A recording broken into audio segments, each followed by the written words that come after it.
Today in Health Matters, I talk with Barbara and Jack Kavanaugh of the Arizona Melanoma Network about tips to care for cancer patients at this time. Barbara, Jack, first, how are you two doing at this time? Just fine. We are surviving, and we're spending a lot of time together. A little bored. Oh, he says after I'm talking, a little bored. Anyway. You guys are joining us because there's a very important message you want to get out to people, especially at this time as we start to see people starting to move outside more. Let's talk about your foundation. Thank you. We're really happy to be here, Brad. We appreciate AZTV, and we're happy to be able to tell people that our foundation, Arizona Myeloma Network, and Cancer Caregivers, AZ, we've been working for the last 16 years to reach out to other cancer patients and caregivers like us, like me, to give them hope, information, and resources to deal with cancer. What we have been doing up till now is providing information and resources via email, social media, and also our newsletter, just so that people don't feel that they have no one to turn to in these extra difficult times. And Arizona Myeloma Network is the charity that we started 16 years ago, and also Cancer Caregivers, AZ. We started it to help other cancer patients and families like ours, have resources and information. We've done free cancer programs, again, for the last 10 years. And I'm going to turn it over to Jack. We spent 29 years, it'll be our anniversary next week, and also 29 years since Jack was diagnosed. Yeah, this period, of course, is very difficult for the cancer caregiver as well as the patient. And there are some issues that the caregiver should be particularly paying attention to. One is the obvious one with, washing hands and wearing masks and the guidelines that we're all aware of now. Very important for the caregiver to follow that. Secondly, there's a tendency, and statistics show this, that there's a tendency now for people to postpone doctor's appointments or visit to hospitals for treatment. And the caregiver has to make sure that the patient is taking their medicines, getting their medicines from the pharmacist, taking them to the hospital, taking them to the doctor as required, because if they fall behind, it can be very serious. And there's a reluctance to go to a hospital or a doctor's office because of the issues with COVID. And I've had personal experience. I've had some appointments during this period where I've had to go into the hospital setting. And they're very careful. They check your temperature. You have to wear a mask. The hospitals are separating COVID patients from others.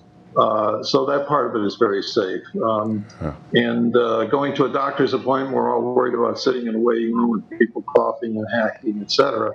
But oddly enough, I've always had one or two doctor's appointments, and I found the waiting rooms very safe. In fact, one place, their system was you went in, you checked in, you got a mask, or you brought your own mask, and then you went out to your car and sat in your car and waited for your appointment. Yeah. And then they escorted you in. So don't be afraid to do that. Right. And I think the caregiver must be aware of possibly arranging for some help in case they come down with COVID. So just some temporary help to take their place. So, and I know you guys have a place that people can go to get the information. Where can they go to make sure they're keeping up to date on what you guys are putting out there? Thanks for asking. We have a website, and we try to keep up to date on what the latest research is that's going on, but also the resources out there. You can't do it alone, and I think that's a really important message. Over the years that we've been together and going through cancer treatment and so on, they have a lot of good research out there, and that's important. And we have on our website, as I said, resources and information about how to get, for example, if you need extra help in terms of home health care. And our website address is www.azmyelomanetwork.org, or cancercaregiversaz.com. We really have been emphasizing giving extra help to the caregiver because as we hear the term, first responders, the cancer caregiver really is the first responder in most cases. Jack is great. He has a really good schedule to take care of himself, healthy food and exercise and so on. But often it's the caregiver who has to make sure that the resources are there and knowing when to ask for help. A lot of people out there really want to help you folks, and those of us who are dealing with this, don't be afraid to accept help and have your network of help because it not only will help you and your patient, but it means that the doctors and all the other people out there trying to help us can help us and be there for us. And we just, feel that if people call us at 623-466-6246, we'll always be happy to talk to you. We want to be there so that you don't have to feel even more alone and isolated than you already are. Yeah, that's great. Okay, when we're able to, I'd love to have you two in the studio so we can talk more about what you two are doing. How's that sound?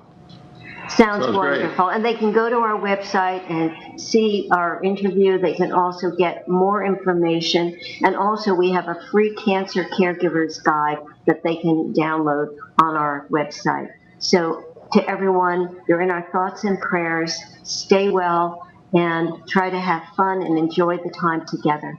Thank you so much, Brad. Thanks, Brad. Thank you. Thank you. Bye. Bye.